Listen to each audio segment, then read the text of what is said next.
Hi there, thanks for joining us for another week of CQ University Commentary. I'm Issa Symes and today I'm chatting with CQ University Associate Professor and Head of Course for Professional Communication, Dr. Celeste Lawson. Today we're not chatting to Celeste about her expertise in communications though, we're actually delving into her love of learning. Believe it or not, Celeste has 6 higher education qualifications and is currently in the final stage of her 7th, a Master of Letters here at CQ University. I think it's fair to say that Dr. Lawson is what we would call a binge studier. Welcome, Celeste. Hi, Issy. I'm going to start with the hard-hitting questions, and the one that I'm sure all of our listeners are thinking on the outset, why? Why? You know, I never thought about why until you sort of said, oh, gee, 7 qualifications. What's the deal with that? And it is my love of learning. It was never a conscious effort to get lots and lots of qualifications. That was never the point. It was more about wanting to study and wanting to learn, and then the qualifications came with that. And it's like a hobby for me, you know. It's not such a big deal. People have their hobbies. They make model planes or, you know, go swimming or whatever it is that they do for their hobbies. And for me, my hobby is learning. I've always learnt, and I've always been studying something, and that's it. It is something that makes up my day to day. That's my life. My life is my study. Which is crazy for a lot of people, I'm sure. Like I was just about to ask, how did this love of learning develop and when? You've kind of answered the when part. You've always had it. But do you know, was there a point in time in your life that you sort of went, yep, I'm going to learn forever? No, although I'm so grateful to have fallen into CQU because our motto is Doctrina Perpetua, which is, of course, perpetual learning. And that's exactly how I feel, perpetual learning. But I think for me, the trick is that study was never a burden for me. It was never something that I disliked, and I guess I'm lucky in that way that I have been blessed with studying things that I've been interested in. And I can imagine that if you were forced to study something that you didn't like, or in a way that you didn't like it, it would be more of a challenge. And I guess that's my take home. My take home message is, if you want to study, studying is fun. You're allowed to enjoy study. You're allowed to have a good time. And that little light bulb that goes off, that's, you know, there's just a buzz in that. But to study something that floats your boat and study something that's really interesting for you. And that's why it's never been a struggle for me. And there are challenges. You know, you get an assignment and you think, oh, I've got an assignment and I'd much rather be out playing with the dog or something. But when you've got an assignment, you've got an assignment. But it's the learning part and wanting to learn and enjoying that's the trick. Like the Master of Letters is just pure joy. It is just so much fun. And I already know what I'm going to study next. I already know. I know, right? So I'm up to the dissertation of my Master of Letters, and it's hard, but that's part of the satisfaction of it, you know. And there's pressure, but that is also part of the satisfaction of it, coming out the other side. But next, I'm going to go for visual arts and indulge my inner creative. That's what I'm going to do. Oh my goodness, I have so many questions. I guess one of the next ones is, you've got 6 higher ed qualifications. You've already told me what you're wanting to do next. And it sounds like, you know, the Master of Letters is obviously aligned to what you love and what you do, which is communicating and writing. And what are the 6 qualifications previously that you already have under your belt? It's okay, we've got plenty of time. Bless you. So I'm going to have to actually think about it. So I can do it chronologically. So there's 2 different ways to think about a higher ed qualification. One is by the AQF level, bachelor's, master's, PhD, or to think about it in terms of chronology, when I did it. And that's probably the easiest for me because it helps me to keep track of them, because now they're starting to get quite a list. So my first degree was a Bachelor of Arts, where I majored in journalism. And then and it's the first few degrees you'll see are very much aligned with my career path, and that's logical. And so after my Bachelor of Arts, I studied an advanced certificate in policing because I used to be a police officer. And I needed the qualification to become a police officer. And then I knew that my interest was in journalism and English and writing. And so I studied a graduate diploma in professional communication, majoring in applied communication. And that was really interesting because it was all the theory. Don't look at me like that. The theory behind communication, which was interesting for me. I really enjoyed that. And so I went on and then completed a master's in professional communication because at that stage I was getting a kick out of it. And then I knew that I really liked study by then, because that's, what's that for? So I then went in and did my PhD. And the PhD was a journey. And anyone who's done a PhD will tell you that is an absolute journey. And that took me 7 years. And so it was a long time. And there were bits in there where I was wondering, why am I studying? Why am I doing this? What's the point? But at the end of it, it was the study itself that got me through, which sounds kind of funny, but it was really that was the journey for me. And then after that was a graduate certificate in tertiary education and the Master of Letters. Have I left any out? Is he? And throughout all of that is various certificates that I've done, a couple of TAFE courses that I've done, always because it's interesting, this might sound really funny. Now I'm going to show my inner geek here now, but I went and studied, word processing that you use to type Word documents. I went and studied that. So I could learn how to, so I could learn how to work Word better. And it ended up being an investment of my time. And, everything that I've studied, I think, has been useful for me to get me to where I am now. And now I'm indulging myself with the Master of Letters. Wow. For the listeners who might be wondering how this ties into the whole COVID-19 pandemic, which is part of this CQ University Commentary podcast series, there has been an increase in people turning to study as a result of being in isolation.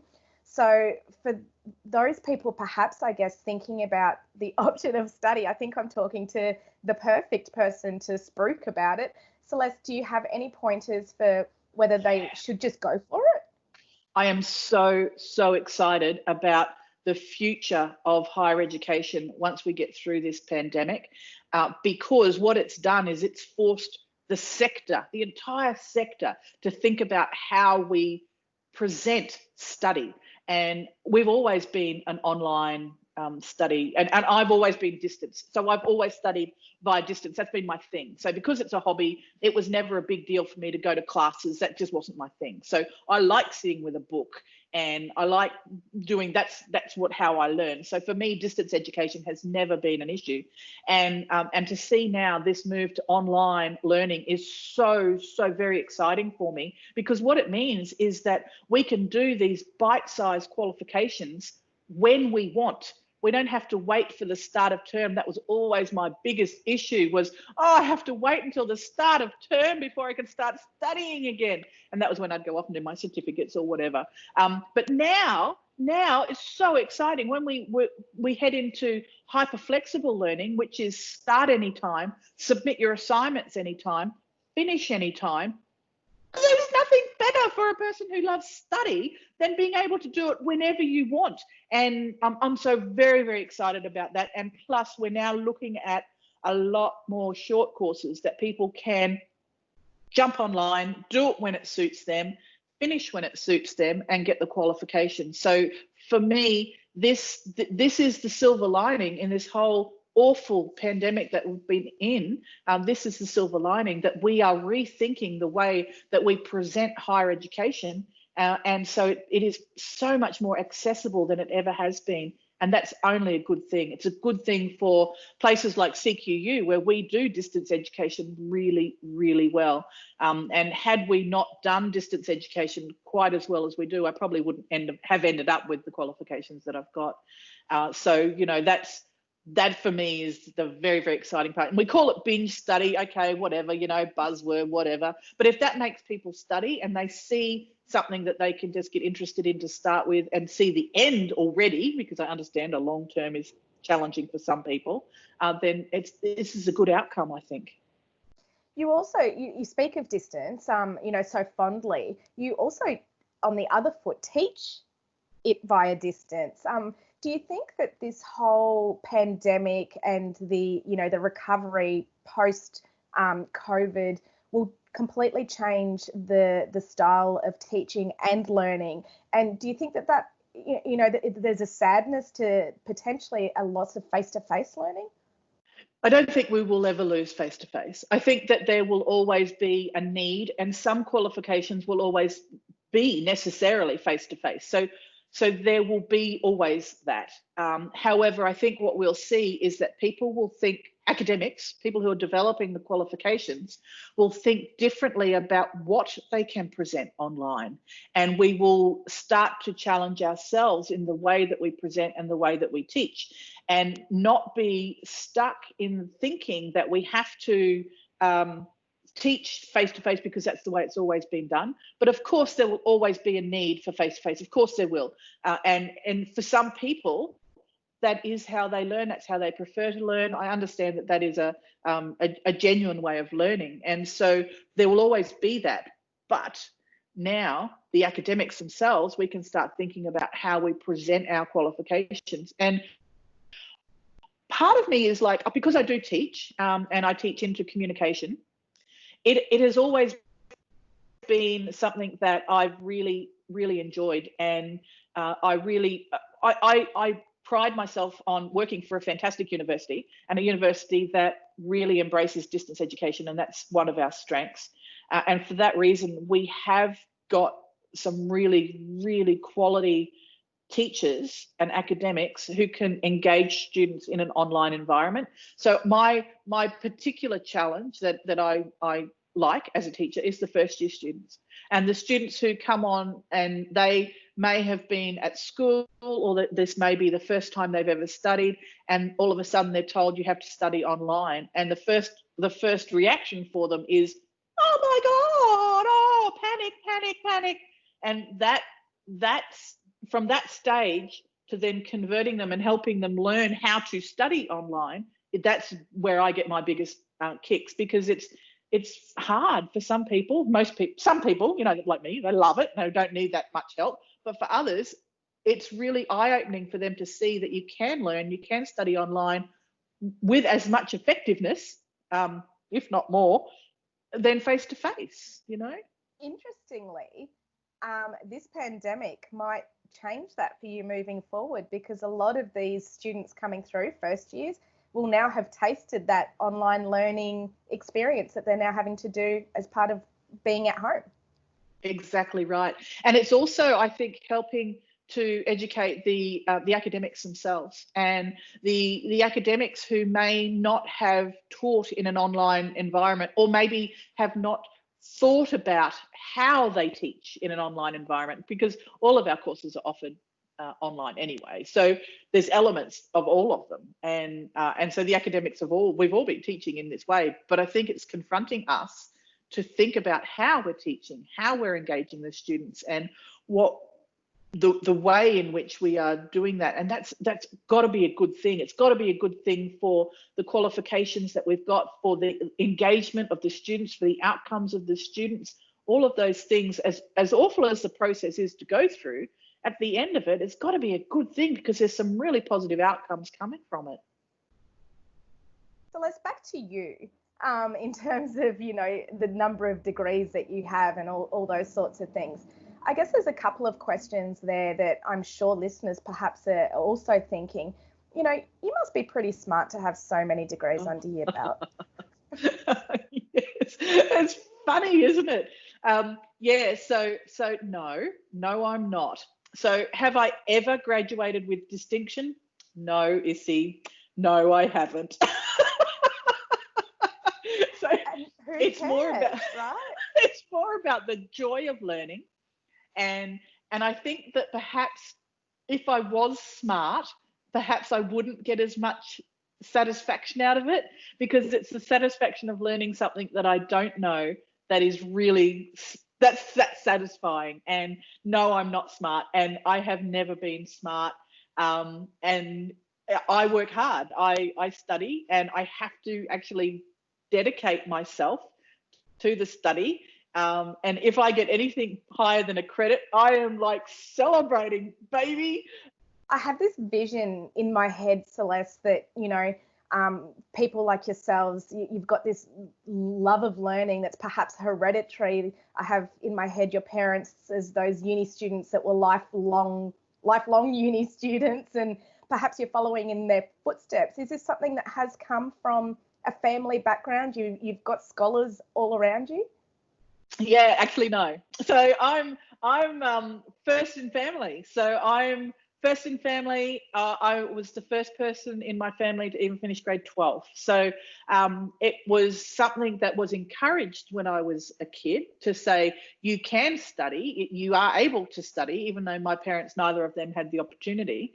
The fact that I have gone on to study, why I chose university as that mechanism, I'm not sure. There must be something psychological there.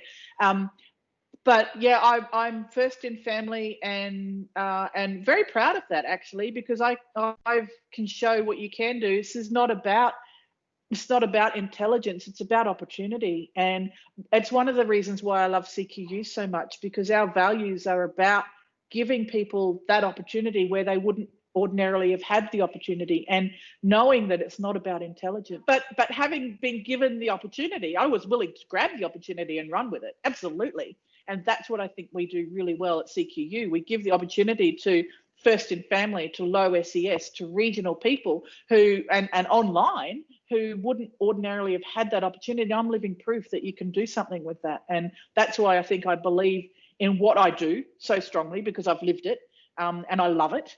And we have a bright future at CQU because of the way that we do adopt that attitude. That's one of our values, and I live it. How do we change people's perceptions that, you can learn just for the love of it, and not because you need to get something? Yes, you're getting something tangible out of it, but you don't need a degree, a career out of what you're learning. Yeah, I think that probably starts with school and perhaps family, but also something that we can do at the university. We can help students recognise whether or not they've got a passion for what they're doing, and help them, if they realise they don't have the passion, to help them identify what that passion is, or to help them find the passion in what they like. Because a lot of people, the vast majority of people who choose university and choose something to study, they're choosing it because they see a future in it. They see either a career path that interests them, or they see the study themselves that interests them. So there's something there already that has attracted them, something. For most people, some people, there's an obligation, and that's a whole nother group. But for those people, and then they realize it's maybe not for them, or they realize that perhaps it's not what they thought it was going to be, there's something that we can do in that space to help people identify why they're studying, and maybe help them study something or find the joy in that study. So, I mean, I could look at you, Issy, and I could say, I've taught you, so we've got a bit of a history there. And in one of the units that you did with me, it was something that if we're candid, you had a little bit of trepidation about, but it was about the way that it was taught, and it was a way, the what you could see as getting out of it that helped you get through that. So let me put it back onto you, and finding that joy in the study. What was it that got you through that unit? I really enjoyed the content and the person. This sounds really. I know, right? Now. But it was the way it was delivered, more than anything, I think, in the end. Yeah. So. But that's exactly what you're saying. So that's the answer to your question, is that it is all about what you want to study, but it helps if you've got an academic who believes what they're studying, believes what they're teaching. And it also helps if you know why you're studying that, and you knew why you wanted to study that unit, because it was a very useful unit. And the outcome at the end, and having the academic lead you to that outcome, even though it was hard and it was challenging and you were challenged, that you persevered because you could see the benefit from it, and that's part of the story, and that's part of that drive within ourselves to find the joy of the what we're studying, so that we can see the benefit of it, and we are allowed to enjoy the process as it goes along. My final, I guess, question to you is anyone ever too old to learn, to start a course from any level? And from your perspective, at what point do you think you're going to go, okay, I'm done, I feel satisfied? You must already suspect the answer to this question. Clearly, we are never, never, never too old to learn. Just last year, one of my PhD students graduated at 74. 74, and she was studying a PhD. Yeah. She wasn't doing it to further her career. She is retired. She studied for the joy of studying because she wanted to contribute. She had a lifetime of experience, of work experience, and she didn't want to see it go. She wanted to be able to give it back, and her way of giving it back was through the PhD. And now she's off writing papers. So good for her. So there's and I actually take a lot of inspiration from people like her, from my students, and I can't see a time when I would not want to study. I might change what I study. I might change the way in which I study, but I can't see a time. I love it too much. I get so much satisfaction out of it. It's my hobby. Why are you laughing? Because I think we might be doing a podcast or whatever they might be in 10 or so years' time on a record that's been broken by a woman that's got the most degrees under her belt. Oh, and you know what? I'm hanging out for Hyperflexible so that I can start and submit my assignments and get them through and graduate and then do the next one and then graduate. I'm hanging out. I can't wait. You are hilarious. I've just got to finish my Master of Letters, which I will this year, and then I've got to visual arts, because that's sort of hanging over me. I've got to just do that, and then I want to do educational neuroscience. But after that, then I'll start indulging. Wow.